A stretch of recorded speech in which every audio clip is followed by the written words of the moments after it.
Hi, this is Miss here from Stringendo, and this video is going to help you break down all the different types of bowings in the viola all-county music.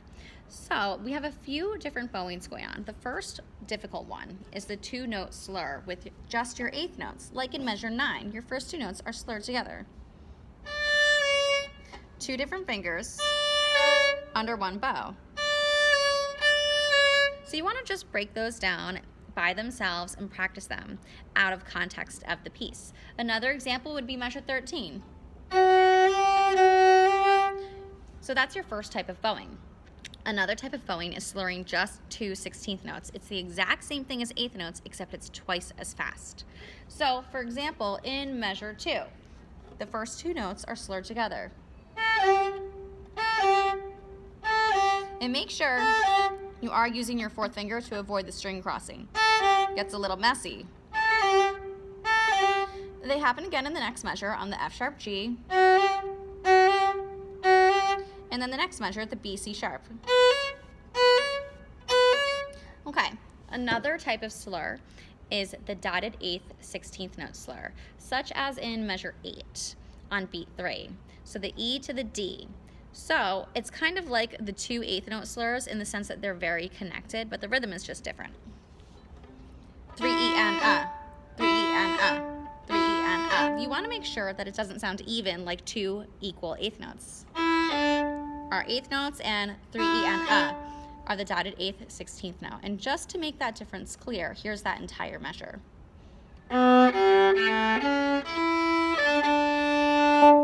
Okay, now that's the slurred version. If you take a look, for example, at measure 21, that is not a slur. Your dotted eighth 16th note happens on a hooked bowing. Do you see the dot on the 16th note? The staccato dot? That indicates that you're going to separate those two notes from each other. It sounds like this.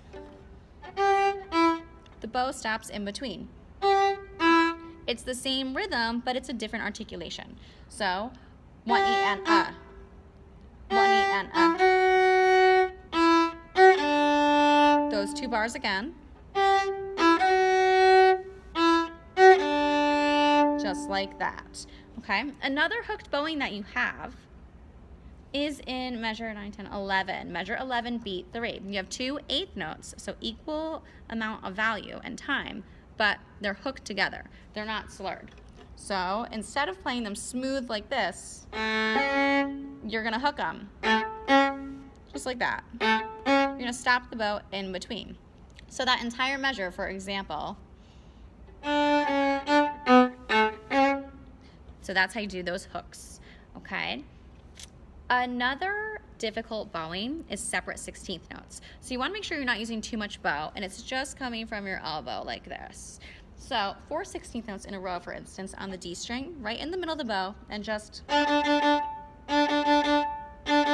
maybe about an inch of bow, and that's all you need.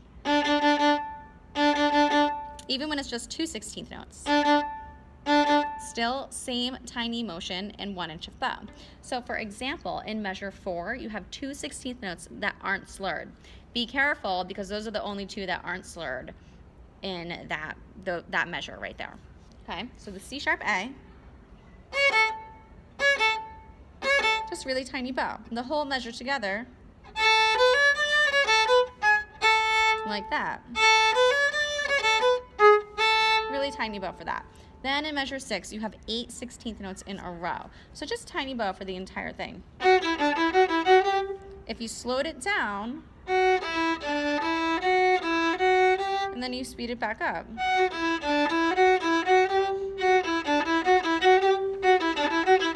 Tiny bow the entire time. Okay? And that takes care of all of the different types of bowings that you have in this piece.